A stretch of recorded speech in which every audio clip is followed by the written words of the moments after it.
Hello my dear student, मेरे channel BN chemistry में आपका स्वागत है। मैकेनिज्म ऑफ रिएक्शन के अंतर्गत आज टॉपिक है कार्बेनाइन। कार्बेनाइन आज टॉपिक है। कार्बेनाइन क्या होते हैं? बताया गया है कि जब हेट्रोलिटिक बॉन्ड फिजन होता है तो दो प्रकार के आयन बनते हैं, कार्बोनियम आयन और कार्बेनाइन। कार्बोनियम आयन और कार्बेनाइन हेट्रोलिटिक बॉन्ड विखंडन के द्वारा। मान लेते हैं कि CZ कोई ऑर्गेनिक कंपाउंड है। इसमें C और Z के बीच एक इलेक्ट्रॉन पेयर का, एक इलेक्ट्रॉन युग्म का साझा है। यहाँ पर कार्बन की ऋणात्मकता Z से ज़्यादा है। कार्बन की ऋणात्मकता Z से ज़्यादा है। तो जब बॉन्ड फ्यूजन होता है तो ये जो साझे का इलेक्ट्रॉन युग्म है, इलेक्ट्रॉन पेयर है, ये कार्बन की ओर प्रतिस्थापित हो जाता है, कार्बन की ओर आकर्षित हो जाता है। और जब ये कार्बन की ओर आकर्षित हो जाता है तो इस पर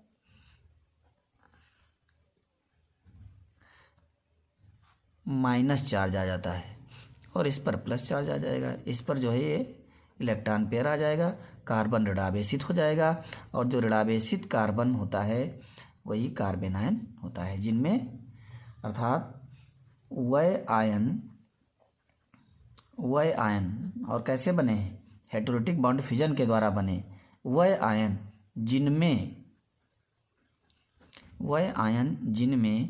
कार्बन ऋणावेशित होता है, कार्बन ऋणावेशित होता है, कार्बेनाइन कहलाते हैं, कार्बेनाइन कहलाते हैं। कार्बेनाइन तो यह समझ में आया। कार्बेनाइन क्या है? हेट्रोलिटिक बॉन्ड फ्यूजन के द्वारा बनने वाले ऐसे आयन जिनमें कार्बन ऋणावेशित होता है, कार्बेनाइन। जैसे methyl कार्बेनाइन, ethyl कार्बेनाइन, methyl, ethyl, propyl कार्बेनाइन। कार्बेनाइन का निर्माण विषम विदलन के द्वारा होता है और इनमें मुख्य रूप से जो कार्बन ऋणावेशित होता है, इसके अंतिम कोश में, बाह्यतम कोश में 8 इलेक्ट्रॉन होते हैं।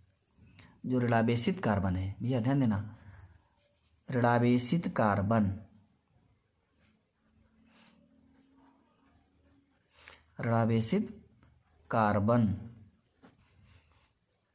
के बाह्यतम कोश में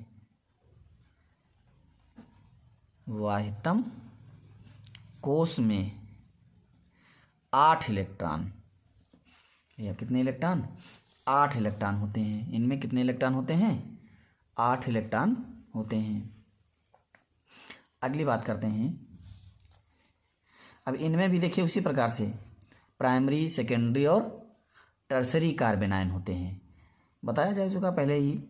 जैसे इस प्रकार से कोई चेन है और उसमें CH2 पर ऋणावेश है तो प्राइमरी हो जाएगा, और यदि CH पर है तो सेकेंडरी हो जाएगा, और यदि C पर है तो टर्सरी हो जाएगा, है ना। यह प्राइमरी, सेकेंडरी और टर्सरी कार्बेनाइन।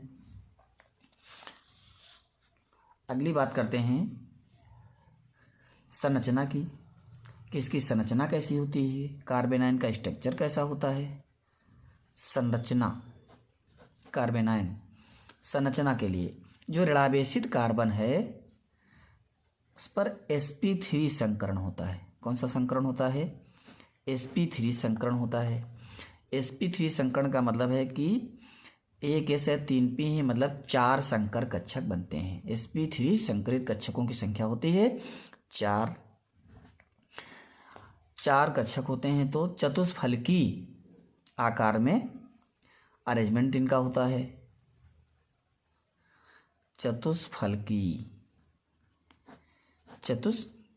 होते हैं, और इन 4 में से एक sp3 संकर कक्षक में, एक sp3, या ध्यान देना, एक sp3 संकर कक्षक में लोन पेयर इलेक्ट्रॉन होता है। लोन पेयर इलेक्ट्रॉन होता है और लोन पेयर इलेक्ट्रॉन होने के कारण इसकी जो आकृति है वो पिरामिडी हो जाती है। पिरामिडी आकृति कैसी हो जाती है? यह पिरामिडी आकृति हो जाती है। पिरामिडी आकृति हो जाती है। पिरामिडी आकृति पढ़ चुके हैं पहले भी। इस प्रकार से ये कार्बन है जो ऋणावेशित है और 4 संकरित कक्षक इस प्रकार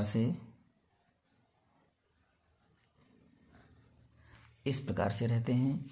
एक में लोन पेयर रहते हैं। यदि मान लेते हैं कि हम मेथिल कार्बेनायन का स्ट्रक्चर बना रहे हैं तो ये तो लोन पेयर इलेक्ट्रॉन है। इसका मतलब है कि ये जो H जुड़ रहे हैं वो यहाँ पर जुड़ेंगे। देखिए ऐसे चतुष्फल की संरचना होगी और आकृति हो जाएगी इनकी पिरामिडी। लेकिन आकृति हो जाएगी पिरामिडी इस लोन पेयर के कारण। लोन पेयर के कारण आगे बढ़ते हैं। स्थायित्व भी देख लेते हैं। स्थायित्व तो इनके स्थायित्व में भी बेंजिल और एलाइल कार्बेनायन का स्थायित्व ज़्यादा रहेगा। उसका कारण है अनुनाद। कल समझाया जा चुका है। बेंजिल व एलाइल, बेंजाइलो एलाइल कार्बेनायन इनका स्थायित्व तो ज़्यादा होगा। ठीक, लेकिन बाकी उलट जाएगा भैया। मुक्त मूलक से और कार्बोनियम आयन से इसमें मेथिल कार्बेनायन का स्थायित्व ज़्यादा होगा। इससे ज़्यादा जो है इससे कम होगा सेकेंडरी का और इससे भी कम होगा टर्सरी का। प्राइमरी का, सेकेंडरी का और टर्सरी का सबसे कम होगा स्थायित्व। स्टेबिलिटी सबसे कम होगी। इनकी स्टेबिलिटी हम इंडक्टिव इफेक्ट के आधार पर निकालते हैं, +I एंड -I इफेक्ट के आधार पर निकालते हैं। जबकि इनकी कल एक्सप्लेन किया जा चुका है अनुनाद रिजोनेंस के आधार पर निकालते हैं। इनके स्थायित्व की व्याख्या अनुनाद के आधार पर करते हैं। इसलिए ये कार्बोनियम आयन हो या कार्बेनायन आयन हो, ये एल्किल कार्बोनियम आयन और कार्बेनायन की अपेक्षा अधिक स्थायी होते हैं। इनका स्थायित्व अधिक रहता है अनुनाद के कारण।